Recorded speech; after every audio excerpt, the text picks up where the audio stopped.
Ariel Taba, now in new packs, and Safeguard Tawas Fresh. Tuloy lang ang kasiyahan dito sa Talentadong Pinoy. Ito po ang first round ng ating wildcard episodes para hanapin ang ating wildcard talentado na makakasali sa nalalapit na Battle of the Champions 2011. And speaking of our coming championship night, alam ba ninyo na ang bawat Hall of Famer ay mayroong meeting de avance sa kanilang mga lugar. Sinalubong sila ng kanilang mga kababayan kung saan sila ay nagtanghal sa isang mini-show kasama ang isang Hall of Famer mula sa ating unang Battle of the Champions. Sa mga darating na episodes ay aming ipapakita ang iba't ibang kaganapan sa mga meeting de avance na ito. But for tonight, silipin natin ang mga kasiyahan sa meeting de avance ng Zion Show na ginanap sa Cainta Rizal at ni Beatbox Score na tinanghal naman sa Davao. Panoorin po natin lahat ito. Dinis sa Davao, si Beatbox Score ang number 1.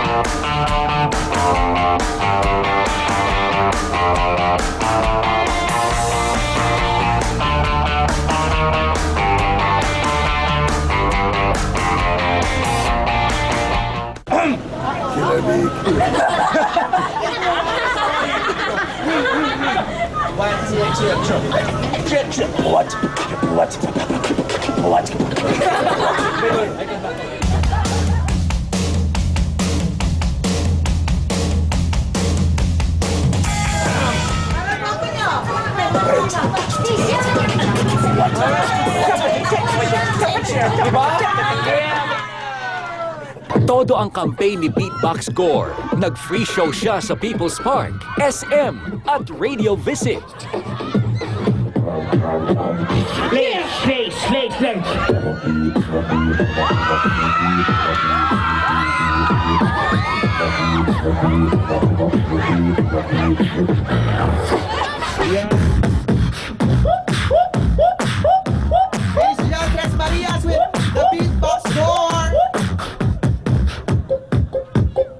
Alright, today's best music, Killer B89.1.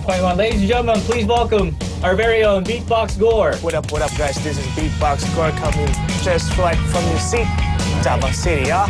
When is the finals? I've heard you're going to be doing the finals representing Davao. Yes, of course. I'm very proud ako mag-represent ng Davao City. And hindi lang yun, buong Mindanao represent ko, pare. And it feels so good and very proud of it. Maayong adlaw sa inyong tanan. This is my man, Beatbox Score.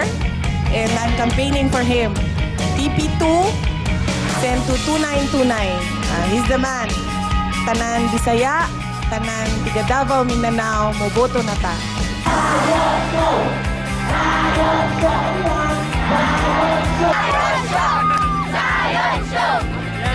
Para sa mag-asawang Isaac at Jocelyn Velasco, ang kanilang meeting de avance ay unang hakbang sa pagtupad ng pangarap nila sa Pilipinas. Kaya dalawang magkaibang lugar ang binisita nila para ibahagi ang kanilang talento. Una nilang pinuntahan ang bayan nila sa Cainta Rizal. Zion Show, the best dito sa Cainta! Woo!1. Show, the best dito sa Cainta! Zion Show, ang number 1 dito sa Cainta! Welcome sa meeting de avance, Zion Show!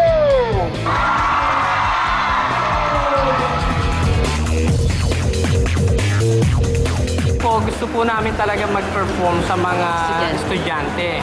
Dahil po yun ang mga potential at future na magiging talentado. At pinapakita na namin sa kanila ngayon pa lang na ganito ang pagiging talentado, may mga future kayo matatanggap. In behalf of Mayor Mon Ilagan and the Municipality of Cainta, I would like to express our support. Maligaya po kami na napabilang po kayo at napasama po at proud po kaming mga taga-Cainta. At good luck po at God bless po, Mr. Isaac and Miss Jocelyn Velasco. Maraming salamat po. Pero di pa natapos ang saya sa Cainta, binisita din nila ang SM Skydome sa North EDSA. Nakiisa ang Zion Show sa Happy Walk ng Down Syndrome Association of the Philippines Incorporated or DSAPI. isang grupo ng mga magulang at doctors na sumusuporta sa mga batang may Down syndrome. Ay, nagpaparade na po kami. Kasama po namin ng mga special child. Ang dami pong tao. Ang saya dito. Talagang matagal na po namin project. Mula pa po naman nung bata ako. Sinasama-sama na kami ng tatay po namin ganito. Nagpe-perform sa mga ganyan activity.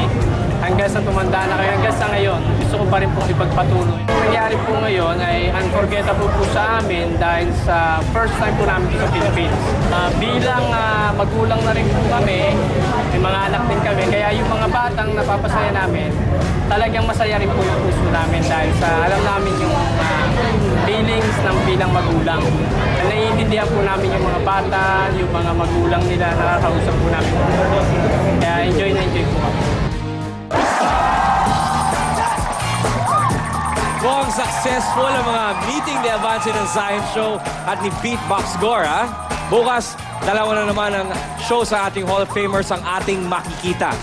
But when we return, malalaman na kung sino ang unang dalawang talentado na magkakaroon ng pag-asang maging wildcard contestant sa darating na Battle of the Champions. Isa na kaya dito ang inyong paborito? Ako, huwag na kayong bibitiw dahil i-reveal na namin ang resulta ng labanan dito sa paboritong talent show ng bayan!